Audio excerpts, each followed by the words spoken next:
You are now listening to The Raven by the great Edgar Allan Poe, performed by the questionably great Whisper Allan Poe.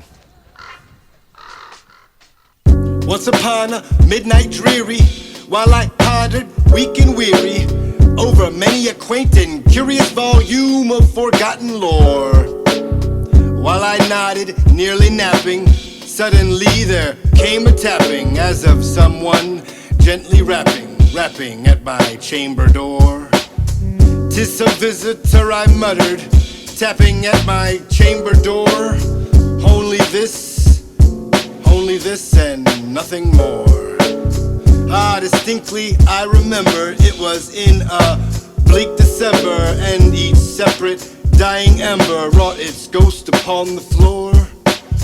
Eagerly I wished the morrow, vainly I had sought to borrow from my book surcease of sorrow, sorrow for the lost Lenore, for the rare and radiant maiden whom the angels name Lenore, nameless here forevermore. And the silken satin certain of rustling each purple curtain thrilled me, filled me with fantastic terrors never felt before, so that now to still the beating of my heart I stood repeating, "'Tis some visitor entreating entrance at my chamber door." Some late visitor entreating entrance at my chamber door. That is, all it could be, and nothing more. Presently my soul grew stronger, hesitating then no longer. "Sir," I said, "or madam, truly your forgiveness I implore. But the fact is I was napping, and so you gently came rapping, and so faintly you came tapping at my chamber door, that I scarce was sure I heard you. Here I opened wide the door, then darkness was all there was, and nothing more.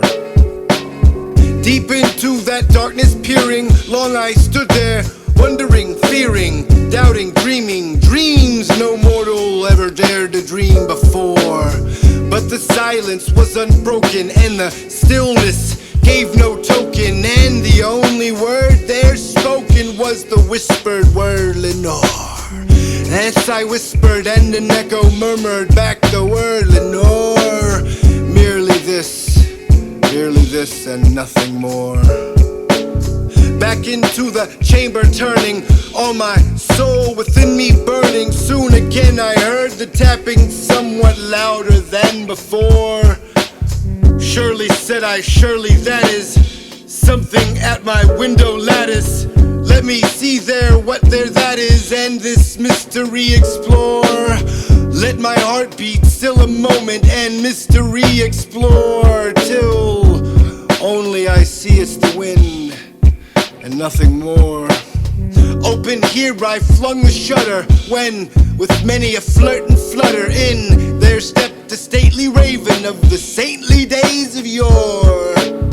Not the least obeisance made he, not a minute stopped or stayed he, but with the mien of a lord or lady perched above my chamber door, perched upon a bust of Pallas just above my chamber door, perched and sat and stared and nothing more. Then this ebony bird beguiling my sad fancy into smiling, by the grave and stern decorum of the countenance it wore. "Though thy crest be shorn and shaven, thou," I said, "art surely no craven, ghastly, grim, and ancient raven, wandering from the nightly shore. Tell me what thy lordly name is on thy night's Plutonian shore." Then quoth the raven, "Nevermore." Much I marveled this ungainly fowl to hear discourse so plainly aloud, though its answer little meaning, little relevancy bore.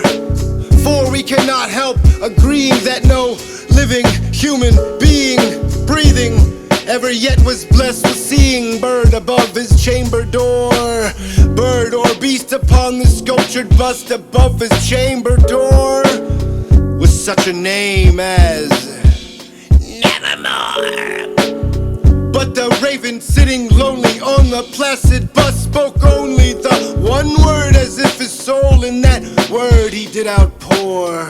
Nothing further than he uttered, not a feather. Then he fluttered, till I scarcely more than muttered, other friends have flown before. On the morrow he will leave me, as my hopes have flown before. Then again the bird said, Nevermore. Startled at the stillness broken by reply so aptly spoken, doubtless said I, what it utters is its only stock in store. Caught from some unhappy master, whom unmerciful disaster soon followed fast and followed faster, till his songs one burden bore, till the dirges of his hope that melancholy burden bore. Of never, nevermore. But the raven still beguiling all my fancy into smiling straight, I wheel a cushioned seat in front of bird and bust and door. Then upon the velvet sinking, I betook myself to linking fancy unto fancy, thinking what this ominous bird of yore, what this grim, ungainly, ghastly, gaunt, and ominous bird of yore meant in croaking.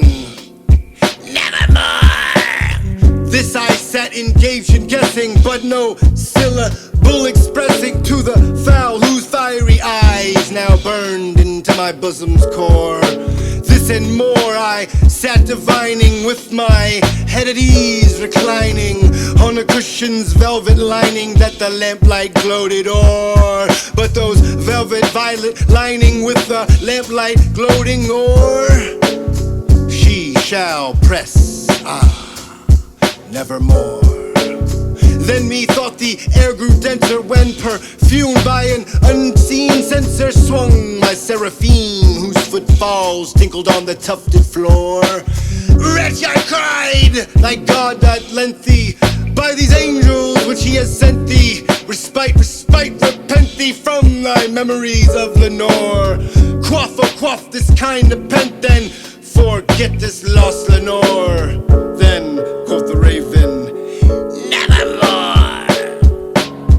Prophet, I said, thing of evil, prophet still if bird or evil, whether tempter sent or whether tempest tossed thee here ashore. Desolate yet all undaunted on this desert land enchanted, on this home by horror haunted, tell me truly I implore, is there balm in Gilead? Tell me, I implore. Then again, quoth the raven, nevermore. Prophet, I said, thing of evil, prophet still if bird or devil, by that heaven that hath bends above us, by gods we both adore. Tell the soul with sorrow laden, if with a distant aiden it shall clasp a saint and maiden, whom the angels name Lenore. Clasp a rare and radiant maiden, whom the angels name Lenore. Then again quoth the raven, nevermore. be that word our sign and party, bird or fiend, I shrieked up starting, get thee back into the tempest and the night's Plutonian shore. Leave no black plume as a token of that lie thy soul hath spoken. Leave my loneliness unbroken, quit thy bust above the door. Take thy beak from out my heart, and take thy form from off the door.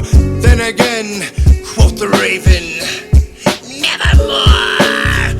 and the raven never flitting, still is sitting on the pallid bust of pallid just above my chamber door.